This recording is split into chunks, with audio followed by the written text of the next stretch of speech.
All right, folks, welcome back to Roland Martin Unfiltered. Let's go to North Carolina, where a Raleigh police detective is out of a job. Why? Because he planted fake heroin on a black man. Omar Abdullah was terminated on October 28th, weeks after a group of 15 black men received a $2 million settlement from the city as part of a federal civil rights lawsuit. The lawsuit accused Abdullah of framing multiple men by falsely accusing them of selling heroin, resulting in unlawful arrests between December 2019 and May 2020.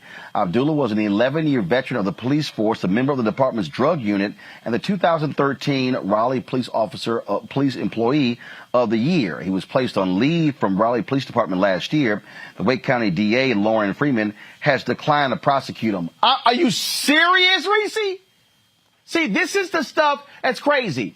I'm sorry, if you're a cop and you plant fake heroin on people, resulting in them being charged, that should be against the law. Not just charged, but imprisoned. And they were, in some cases, imprisoned for months, even after the so-called drugs tested, and they were actually sugar.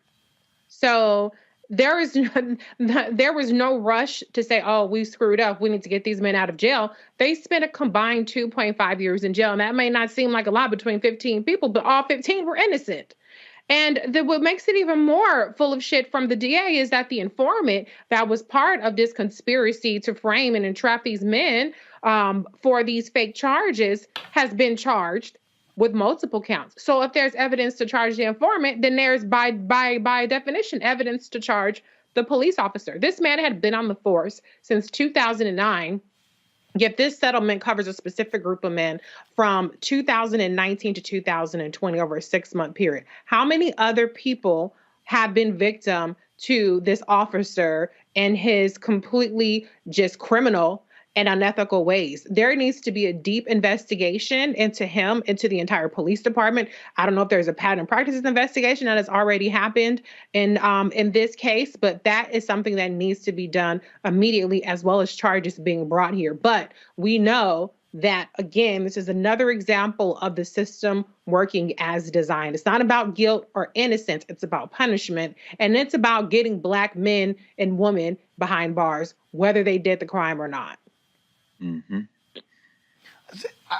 It angers me, Georgia, when we see these stories and nothing happens to these cops. It's like, oh, hey, no big deal, so they are out of a job. No, I mean, that is just simply wrong. When they're lying on police reports, planting fake drugs, and the DA goes, yeah, no, I'm not going to charge him.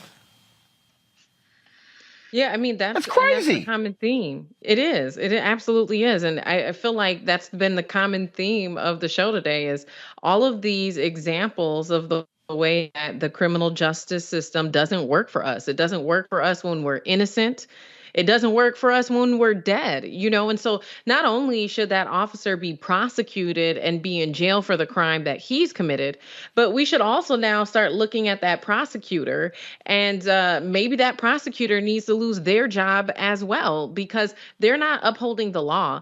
It reminds me of the prosecutor Jackie Johnson in the Ahmaud Arbery case, where she impeded on justice and prolonged the arrest of her former employee, one of the men who's charged with killing Ahmaud Arbery. And now there's even further evidence that potentially she impeded in the case of Kelsey Rayner, who was an inmate who died in jail. And come to find out, one of the wardens in the jail is also a former employee of Jackie Johnson. And so, tonight already we've seen instances where a judge has misused their power, instances where officers have misused their power, and even the prosecutors.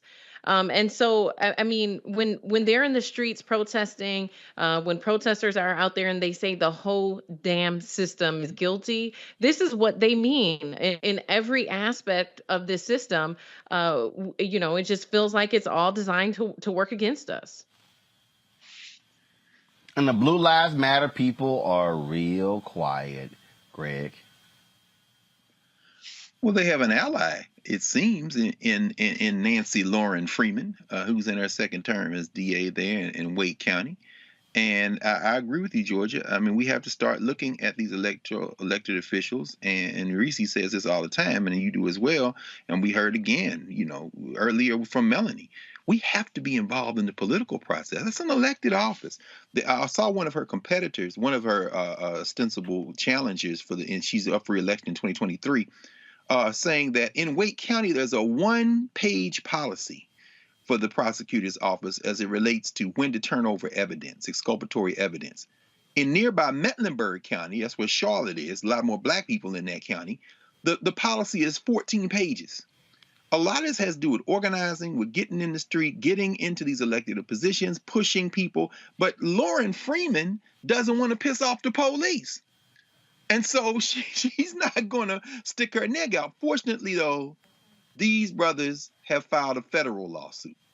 And just like Kristen Clark and them have gone after the state of Texas on voting rights, this is why the federal elections matter again. People who say voting doesn't matter, understand that if these men and their families are going to get more relief, it's going to come from the federal level. And that means that all of us, whether we love each candidate or not, need to either organize and run for office or get out there and put people in office that will prevent this type of foolishness when the state has proven it can't handle its business on its own. Folks, back to that Roland Martin Unfiltered video in just one moment.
Time to be smart.